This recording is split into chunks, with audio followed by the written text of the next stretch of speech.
Good evening, everyone, and welcome to a very, very hot version of tonight's Books on Stage. Boy, it's a scorcher outside here in Cloverdale.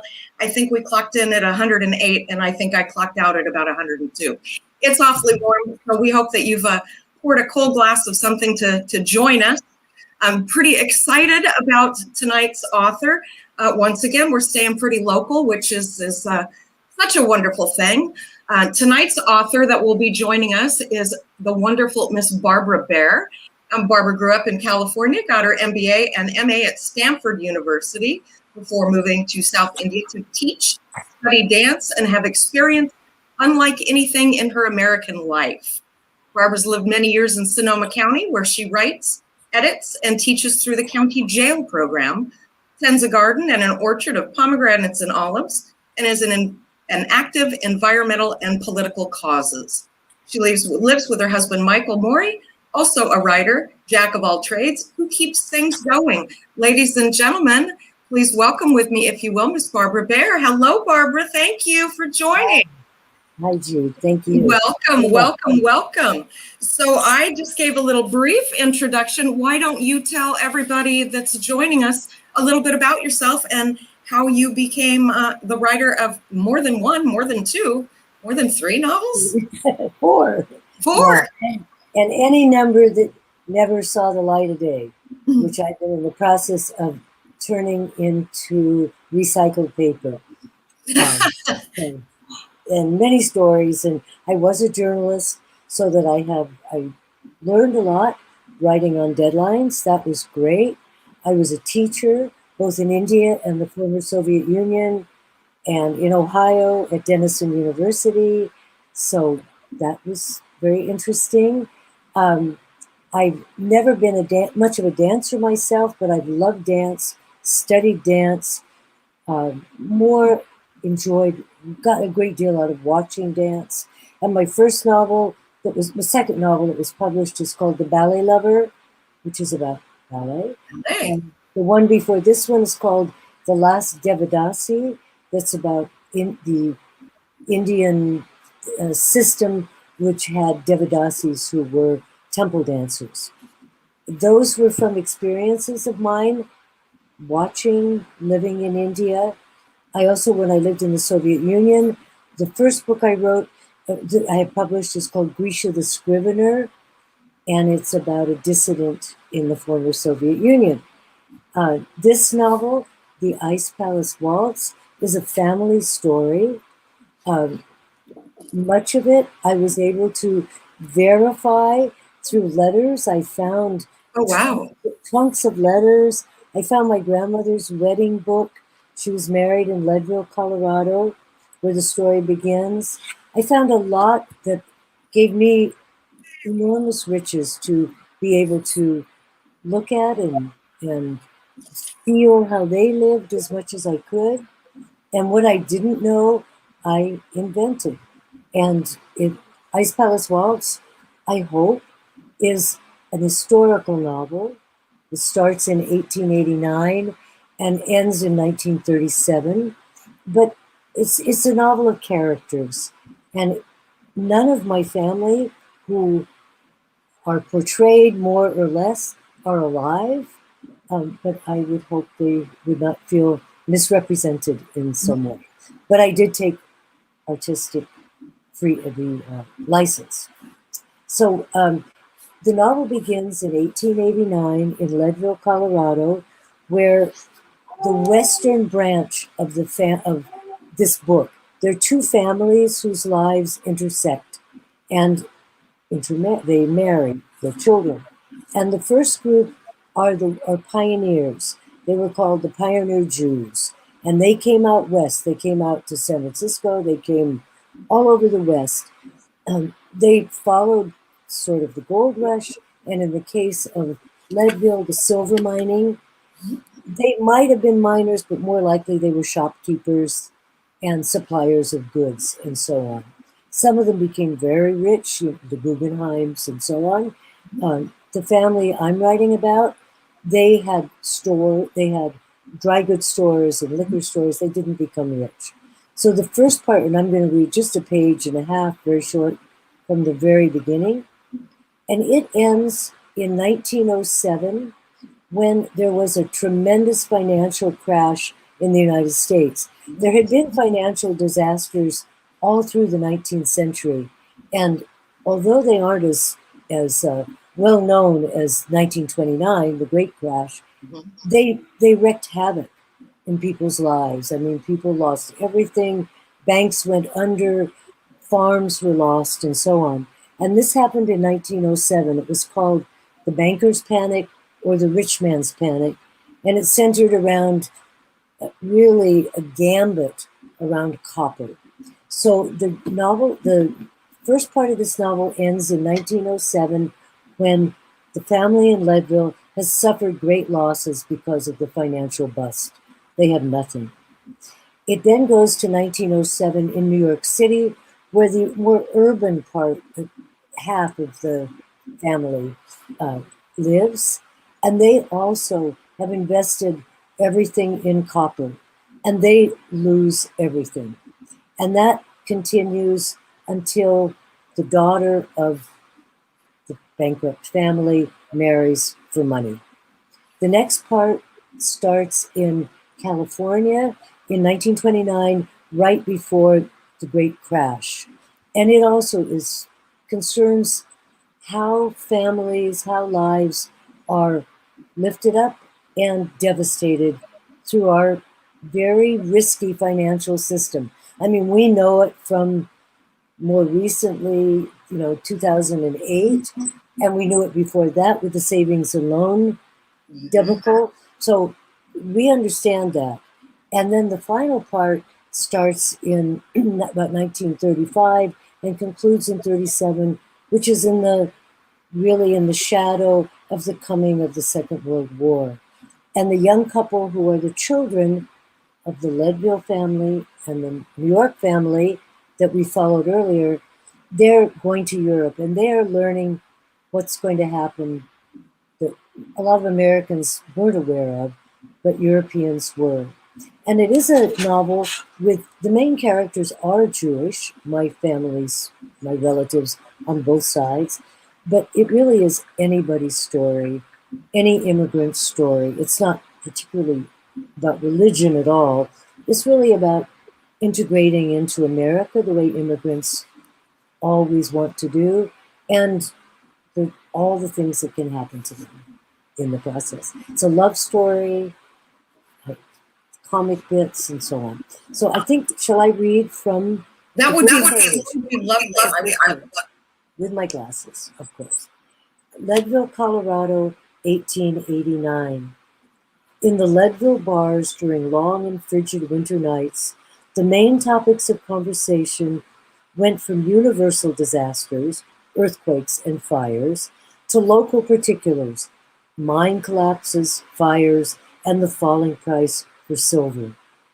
Any gloomy mood was lifted by stories of miraculous wealth from metals, first from gold along the Arkansas River, then silver from the Little Pittsburgh and the Bonanza, the Matchless, Fairview, and Climax mines.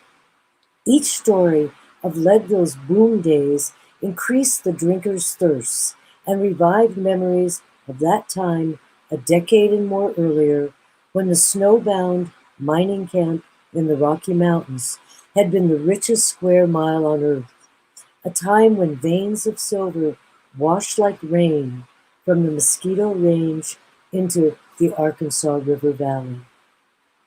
Maximilian Selig was equally at home at the Elks Club Bar, the Texas House, or Hyman's Lodge, where Leadville's leading citizens gathered to play cards and be served drinks by ladies too scantily dressed to be declared decent. Max Selig, his companions might say, was an all-right kind of Jew. He told a good story, held his poker hand steady, his blue eyes on his cards. When he won the night's purse, he stood all his companions, from the mayor to fire and police chiefs to drinks. Max justified his evenings out to his wife Sarah as necessary to their survival. My dear, Do you remember that the fire wagons didn't come fast enough to keep poor Chaim Levy's shop from going up in flames when his stove exploded? With my connections, the fire trucks won't wait to come to us. Sarah, Max's wife, visualized fire consuming Selleck Brothers' groceries and dry goods, not an idle fear in a town built of wood where entire streets had burned like matchsticks in the past. And Sarah, beloved wife, I pick up the business news and the politics from men who are making it before it comes out in the Herald Democrat. Drinking together, Max explained, made Leadville more democratic. You're right, husband, Sarah answered as she returned to her mending. In the morning, she knew her husband's nose would be redder than usual, and he'd wipe it often with his handkerchief, telling customers, morning chill in the air early this year. But soon he'd be hauling the bags of grain and flour from wagons into the store as briskly as a young man. So I think I'll stop there. Hope it gives a little taste. Thank you Some of so much for sharing. later sections, the people are more sophisticated, they're New Yorkers and so on, but these people have come west, hard times, worked hard. So What was your inspiration to write the book? Well, it's in large part my family's story.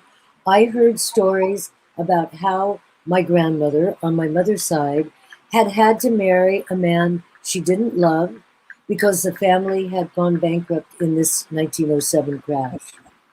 And I heard stories on my grandmother's side how her husband had died of a heart attack when he understood that the market was crashing in 1907 in Leadville.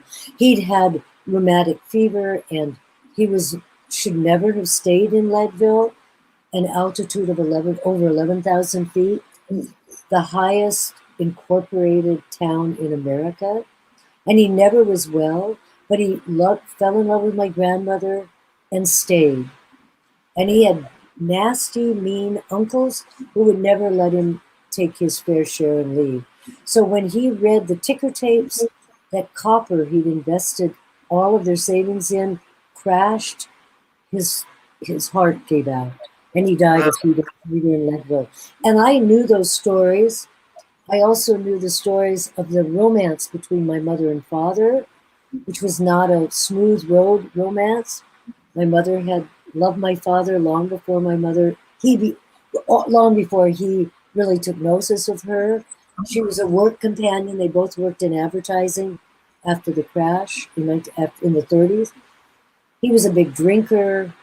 I mean, prohibition only increased his thirst. And how they managed to get together an ultimatum from my mother. It was now or never. And so these stories I heard, I always loved hearing. And I decided I just really wanted to put it into covers like this. And I had all these documents too, lots and lots of documents, letters, and I did a lot of research as well. Personal family documents that Family documents, wow. I have in suitcases in my study, letters and on the happiest day of my grandmother's life when she married, and the most unhappy day of her life when her husband had died and she buried him. And I have those letters. And I have letters from my mother coming home from Europe. The very end of the novel describes a chase between a freighter that my mother and father were on and a German boat. I made it a destroyer, I'm not sure what it was, and how they got into this harbor just before the Germans caught them. And they had Jews leaving Europe on board, not only my parents, but refugees who were fleeing Europe. And so she wrote a long poem to celebrate the arrival in the dock in Colombia ahead of the Germans. And I had that poem, so I put some of that in. So, I had all these wonderful pieces of history. and I used them. And then I did lots. I read a great deal, of course. What was that like for you, having a personal glimpse into your own family's life through these letters? I mean, that letters back then were a very personal way of communicating. That's just that was what we had. Now, what was that like? Seeing those intimate details, reading them. I had never really looked at them. I have pictures of my grandfather on my father's side. I knew he died quite young of this heart attack in Leadville. And I had stories. I always loved my mother's stories. We'd sit on the bed and she'd tell me these stories, how my father was such a kind of a derelict initially and how he had changed and become a wonderful father, which he was. And I just thought, if I don't put this together, and I had all these old handwritten, absolutely wonderful pieces of paper, but they would be lost pretty much without there being, some way to communicate and keep them going. But because I'd written previous novels, I was more ambitious that it be a readable, interesting novel than just a family document. Mm-hmm. So I was looking at it in both respects, and that was my goal, and very happy I got it done. How long was the process on this book for you? All the research, because I didn't know about these financial crashes that were so important in my family's history. So I read a great deal, probably 3 or 4 years of wow. And then a lot of rewriting. It's a big size book. Yeah. My other books are much shorter, and that if you rewrite, it's easier. And I have a hard time. Keeping dates straight, keeping how old were people when, what age did you say they were when you first talked about them? Right. There's a lot of details. Those are the real tangles with an historical novel. So were the dates and times, were those the largest obstacles for you, or did you have a hard time finding other pieces to the puzzles with, outside of personal family letters? Yeah. Well, what I really enjoyed in a way was, it felt like channeling some of my family. I never asked my grandmother what I should have asked, and this is a real cue to all of you who have family with stories. Don't let those stories go unrecorded if you possibly can. Exactly. My son, for instance, has Russian relatives who have a fascinating history. They were all immigrants to the United States. He wrote it all down, and it's great. And he's written a novel about it also. I don't know, because I sort of had the story. I knew that I had the two families, the one in Colorado, my father's side, the ones in New York City, my mother's side, and they were so different culturally. The Leadville, Colorado family was rather strict, very upright. I know that when some of them moved to Salt Lake City, they said the Jews had to be, they had to be perfect, just the way women had to be, twice as good in the workplace. Exactly. Or, people of color proved themselves twice or 3 times. So they lived with that, and they were pretty critical, I wouldn't say humorless, but they had to be tough. Mm-hmm. My New York side of the family, they were gamblers. They were irreverent.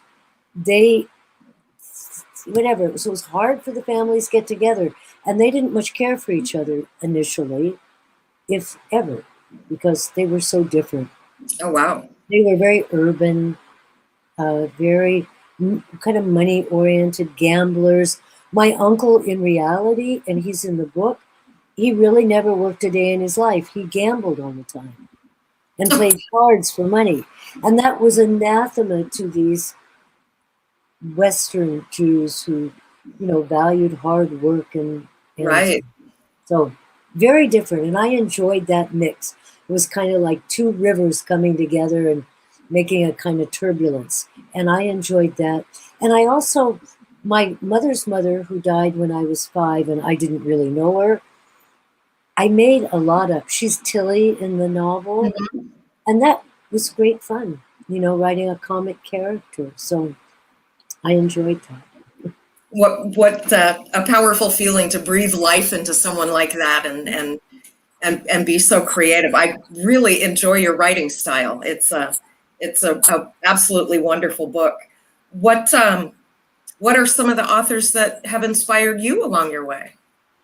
Oh my goodness. Well, there are all these, great European authors that when I first woke up from being just a California girl, Southern California, then Northern California, very unintellectual, and I start. Well, start reading foreign authors like Chekhov and Tolstoy and Dostoevsky, and then Thomas Mann with his historical novels. And then I loved so many American women writers. I mean, all of the ones from the turn of the century.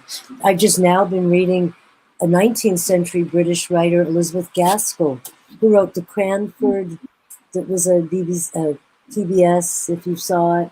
There's quite a Oh few. no. She was a contemporary of Dickens and considered Oh, a peer of Dickens, although she probably didn't have quite the staying power that Dickens had. But I used to love to read poetry. I don't so much anymore. Um, yeah, just kind of the classics, I think. And I love Elizabeth Strout, the Olive books. I just think she's wonderful. I can think of many more. we have a question coming in from Catherine Meyering. Did you visit Oh, any of the places in the book? That's a great question, Catherine. yes. Disclosure, Catherine is my cousin on the side of the New York family. She knows very well about her grandfather, the one who never worked but, gambled and played cards. Yes, I went to Leadville several times and to do research. And I went to New York City, which I would have gone to anyway, and walked around lots of places that I thought that they might have had their brownstones when they were in clover before the crash. So, yes, I did. Thank you, Catherine.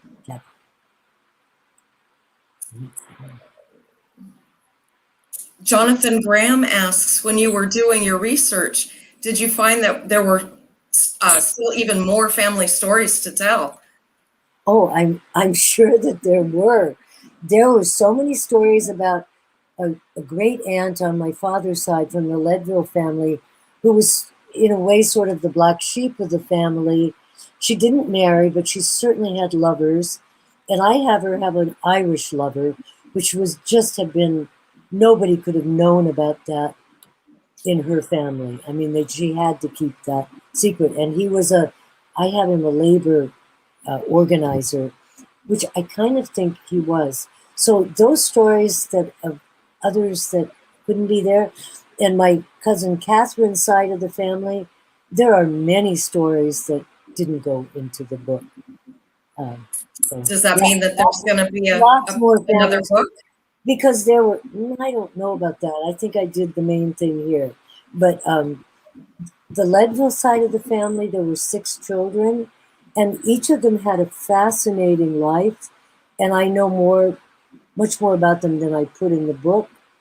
Um, one was an art historian who brought a lot of the modern painters to Europe, to America, and so, but that isn't in kind of part of it. So, yeah, lots of other stories. Yes. Jonathan's trying to take my job here. His question is, what's next for you? Is there another book coming? Are you taking a break? Are you working on something else? And what I'm trying to do, I wrote lots of short stories, lots and lots of short stories, lots of personal essays, and also essays about subjects. And I would like to assemble them in some way or another so that they're all in magazines and periodicals, and some of it long before they were on the internet. And so I'm trying to get through it. I'm also throwing out a lot that I don't really, authors do not really want a lot of their writing that isn't much good Right. to be there. And so that's what I'm doing, but with the thought of putting together stories and essays and so on. So that's what I'm doing. I don't know, I don't think of another novel. I think this was my novel. This was it, All huh? the others that I really enjoyed writing. This one was easier in a sense, even though it was longer, and I did have who was born and died when and so on. Constantly had to refer to my charts, but it really was a story that I was so invested in, emotionally, intellectually. It must have given you a. When we finish a play in theater, the very next day, all the actors are really depressed because you've spent so much time with each other. You've done this day in and day out. You've done it. It's perfect. You put it out in the world, and then it's over. How were you once it was over? Did any kind of sadness or depression creep in for you there, like it does for actors and those that take your words and bring them to life? It was. And when I just finished it, when it just came out, was March of 2019.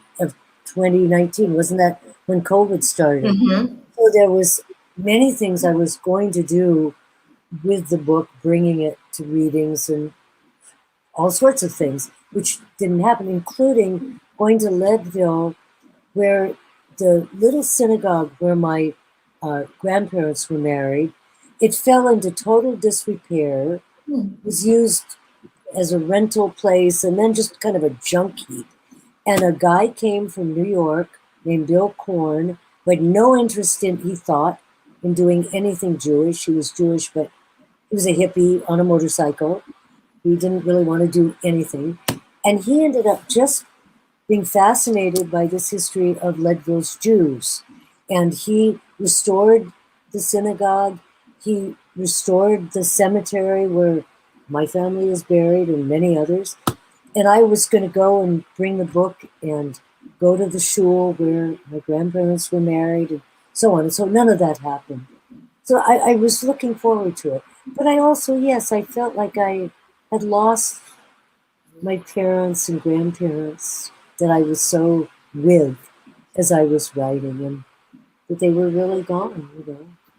So that's how. Yeah, especially after taking so long to write and research the book, with it being a long and involved, in-depth process. I would think that would leave you a little It empty is. when it was over. It is. It is. It feels Losing like them all over again. I haven't gone back to those suitcases that I still have to look at again and a lot of photographs on my website. The terrific web person who designed it, she's put some photographs of the real people of my family who were the model in some way for these characters. So I can go back and look at them, but I'll never be so intensely with them as I was writing. So I had one other kind of experience like that. I did not write the book, but I had a small publishing business called Florian Press. Haven't done anything for a while. Published regional women's writings. And the last book I published in 2008 was a book called Pomegranate Roads by a Soviet botanist. And when I finished that, I was very involved with it. I planted all these pomegranate trees out there. My friend Marilyn Cannon, who's sitting here, did the photographs in the book. It's a very beautiful book. And it was kind of almost like a little tiny bestseller for a small press. When that was done, I just thought, oh my goodness, what am I going to do? Now I won't have any reason to be in touch with Dr. Levin, the author of the book, and so on. So, yeah, there's a downer when you finish, definitely. Yeah, I think a lot of people don't realize that we get our Like heart and soul, and every emotion is locked into this type of art, and when it's over, it's kind of a, well, geez, now what the hell do I do? It is. It's kind of sad. What advice would you give to a young aspiring author? Well, hopefully you can still talk to some people in your family that they're still there if that interests you. Um, don't be afraid of kind of scribbles and first drafts or whatever you do, whether you write on the computer, whether you write by hand. It never is great at the beginning. And you write and rewrite. I mean, I can't tell you how many awful things I've, taken a break from, come back to, take a nap, daydream, walk, and I'll come back in a sentence or something, or what a character really would have felt comes. So give yourself space and That's great advice. give yourself, the time to let these things germinate and work for you. Everybody's writing is different. Yeah. Absolutely. We have another question here. Oh, Anita Parker, you have photographs of family from which to write your books. Do you have any handwritten letters from anyone in your stories, such as your parents, aunts, grands, to tell the stories? I have wonderful photographs. I have many letters. I feel like now, after doing this tonight, maybe I'll have Take a peek. kind of the feeling that I can go back and just read them again. Their handwriting was so different. Their handwriting was very formal. They had to write the same way. I mean, they had so many penmanship lessons so that most people's writing looked the same because they'd learned to write that way. And so those letters are absolutely wonderful. And as I said, I have my grandmother's wedding book with her entries about things. And as I write in the book, she went out and rushed toward her husband to be and embraced him in her wedding gown in freezing weather in January in Leadville. It's probably minus 20 or 30. And everyone said, oh, you shouldn't do that. That was bad luck. But she said she just loved him so much. She just had to embrace him right there before they went to get married. So That's so beautiful. And then she wrote, I saw she adored him. And I have a picture of him. I have pictures of pretty well everyone. Yeah. Thanks, Elenita. We had another question here from Catherine. Any lessons regarding investments we can learn from your novel? I used to be a financial research analyst a number of years ago for a few $1 million hedge fund. So I'd love any insider tips and trading you got. Just share if you know something. Another part I really enjoyed writing, and this has to do with that, was the madness that took over people when stocks were rising. I mean, everybody wants to buy in. And the character who was my grandfather and my cousin Catherine, who just answered the question, her great-grandfather, he was a real contrarian. And he would get out when of the market when other people were getting in. So he never and they humiliated him. His former brokerage partners, his friends, you're never supposed to believe that this incredible, bull market is ever going to go down. And this is our history. I mean, who would have gotten out of the housing bubble except some of those contrarians about who Michael Lewis wrote about, in The Big Short. So my advice would be don't jump on the bandwagon. The big question is how to know when to get off. Right. Books Onstage is a free event, but Catherine Meyering, that answer to that question is going to cost you $100, and you can just go ahead and PayPal or Venmo Barbara right now, sooner rather than later, because that's some solid advice right there. Well, it sounds like this was a wonderful experience. Sorry, Catherine's now laughing at me. I'm not going to post that, Catherine. This was a wonderful experience, both personally and I would think like emotionally and spiritually, as well as professionally for you. What a profound time in your life that you carved out to recreate another time when you weren't even born, my older years. right? That it was enormously satisfying. So, and I was really glad when my parents got ahead of the German destroyer and landed. Otherwise, I wouldn't have been born. And Be so a different story and a different suitcase full of letters. Yeah, How things could have changed everything. yeah. So we popped your website up there, Barbara. Where else can we find your work? Is everything available on your website for purchase? Yes, but you'll be sent to Open Books, which is www.open-bks.com. They're the publisher. And that's, for me, is the best place to buy it, and for them. Levin and Company in Healdsburg has copies. I mean, Copperfields will be glad to either get them from me if they don't have them anymore, or, that way. But openbooks.com is really the best way. Then it's a small publisher with a ever-expanding writers list, and they're very good, supportive, wonderful to their writers. So that's the best way to buy the book, I think. It's on, it's available elsewhere, but that's a good way to get it. Well, that's wonderful. Levin and Company is such a wonderful small bookstore in Hillsborough. Well, we love our small bookstores, for sure. I can see Amy backstage nodding too. Yes. I actually work next to Copperfield Books, and I can smell it. I can smell the bookstore, and I know you know what I mean when I say I can smell the bookstore. It used to have Zazu in the back, so then you could, right, smell even more. I really enjoyed it. Thank you. We are going to give away a copy of, how do I do this here? The Ice Palace Waltz. Amy is going to randomize the names of folks that asked questions of us this evening.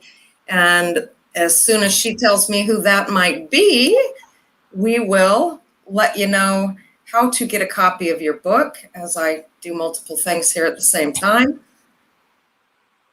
Barbara, thank you so much for joining us. When all of this COVID is on the way out the door and things are opening up, nothing would make this gal happier than to meet with you somewhere over a cup of tea or a glass of wine, or just sit in person and just chat with you. You're just absolutely remarkable, and I adore you. I wish I could keep you for my own and have you write my family stories too.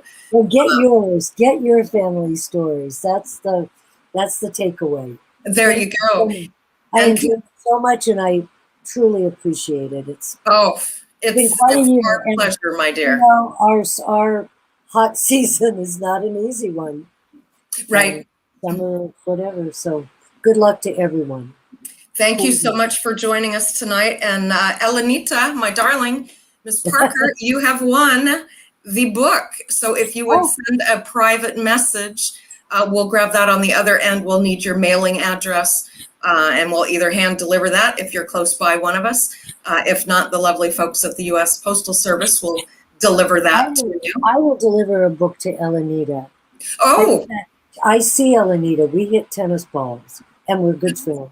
Oh, nice. Okay, then. Well, hopefully you both had both your Fauci ouchies, and you can give her book and a hug at the same time. Okay. That would be wonderful. Barbara, thank you so much for joining us. It's been a great pleasure. The book is absolutely fabulous. The Ice Palace Waltz, everyone. Go to Barbara's website, pick up a copy of the book, or go over to Elenita's house and read it over her shoulder through an open window while she's sitting there doing that. But get the book. It's really fascinating. And to get the backstory and know how all of this came about just makes the book that much more special and appealing and really riveting.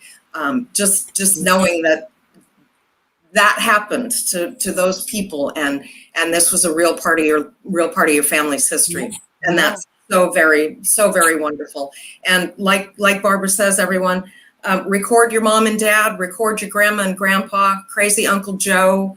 Everybody's got cell phones anymore, even if it's just voice recordings. Get some of that wacky stuff down, because my parents are both gone right now, so I can't do that. That time for me has expired. And don't let what happened to me happen to you without getting some of that stuff in the can. If nothing else, it's good for a laugh later, or might even help answer other family questions on down the road for other people. So we appreciate that very much so. Our next Books on Stage, get rid of that one, will be July 9th with Jonathan Esparza. We hope you will all join us then. It will be on 7:30. I'm assuming July 9th is a Friday. I'm also assuming I'm hosting that. So feel free to come back and join me. Barbara, I adore you. I just want to reach out, and where are you? You're over there. I just want to give you a hug and a kiss on the cheek, my dear. And now we can do it. I know, right? Fauci ouchies all around. I appreciate you. I'll come to Cloverdale. I love Cloverdale. I don't know whether Tori was on this tonight, but I come up to Cloverdale to see Tori and Scarlett and Diane. I love Cloverdale. But not when it's 108. Not when it's 108. No, nobody wants to be in Satan's armpit when it's 108 degrees outside. But you come up when the weather cools down, and I will meet you and give you a tour of the Performing Arts Center and get you a cup of coffee or a cup of tea or a kombucha or a glass of wine, whatever your little heart desires. You're my new best friend, and I appreciate you very, very much. Thanks for joining us, everybody. We will see you back here on July 9th with Jonathan Esparza. Be safe, wash your hands, wear your mask if you haven't had your Fauci ouchie, play nice, be nice to your neighbors, and love everybody, and keep that AC on. It's still going to be a hot one. Good night, everybody. Take care. Night. Thank you.